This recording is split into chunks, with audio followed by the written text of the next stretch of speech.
Hi friends, नमस्कार. रिनाज रेसिपीमध्ये आपलं स्वागत आहे. आज मी तुम्हाला रेसिपी न दाखवता कोळंबी कशी साफ करायची हे दाखवणार आहे. तर मी इथे अर्धा किलो कोळंबी घेतली, की आपण याला प्रॉन्स पण म्हणू शकतो.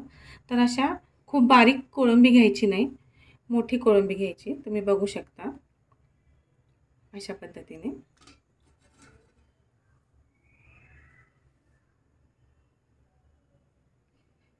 तर ह्या साफ कशा करायच्या हे मी तुम्हाला आज दाखवणार आहे. तर इथं आपण साफ करायला चालू करूया कोळंबी. तर पहिला हे पुढचं साईड काढायचं, तोंडाकडच्या साईड काढून घ्यायचं आणि खूप सोपं आहे. आणि हे अलगद असं याचं कवर काढायचं. पटकन होते. छोट्या कोळंबी असेल तर वेळ लागतो, अशा मोठ्या असेल तर पटकन होते साफ.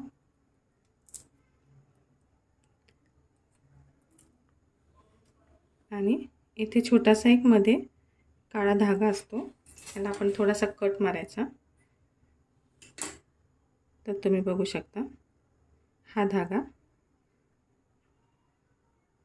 हा अलगद काढायचा, कारण याच्यामुळे आपली कोळंबी भाजी केली तरी कडू होण्याचा संभव असतो. तर तुम्ही बघू शकता. तर मी ह्या इथे मागची साईड अशीच ठेवणार आहे, कारण मी हे फ्राय करणार आहे. जर तुम्हाला भाजी करायची असेल तर हे कवर असं काढून टाकायचं. खूप सोपं आहे. तर हे भाजी करायची असेल तर असं काढून टाकूया. आणखीन एक दाखवते मी. हे बघा, पटकन होतं.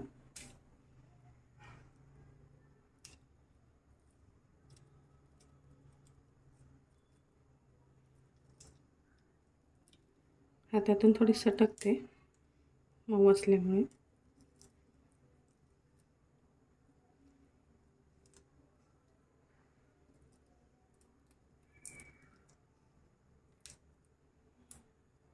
नेहमी कोळंबी मोठी आणायची. थोडासा आणखीन इथे एक कट मारून घ्यायचा आणि हा काळा धागा लगत काढून घ्यायचा.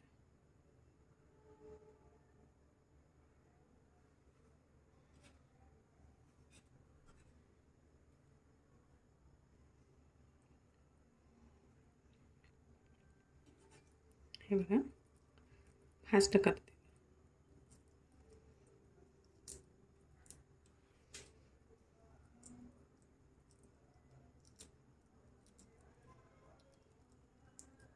खूप सोपं आहे.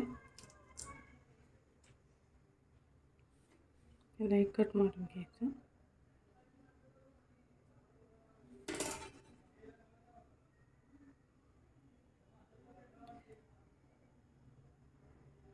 त्या काळा धागा हे काढणं खूप गरजेचं आहे.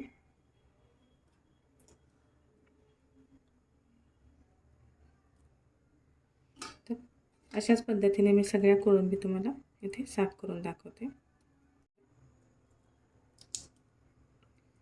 तर अशा पद्धतीने मी इथे सगळ्या कोळंबी स्वच्छ करून घेतलेल्या आहेत.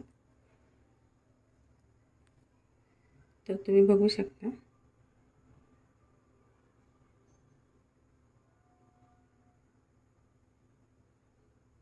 हा धागा थोडासा चिवट असतो, लवकर सुटत नाही.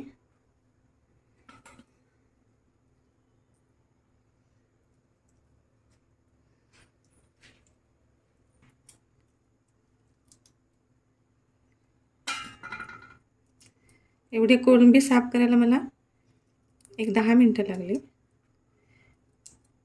आपण कोळंबी आणताना बाहेरून साफ करून आणतो, पण कधीतरी असे घरी कोळंबी साफ केली तर थोडंसं वेगळं आपल्यालाही सवय होते. हे बघा,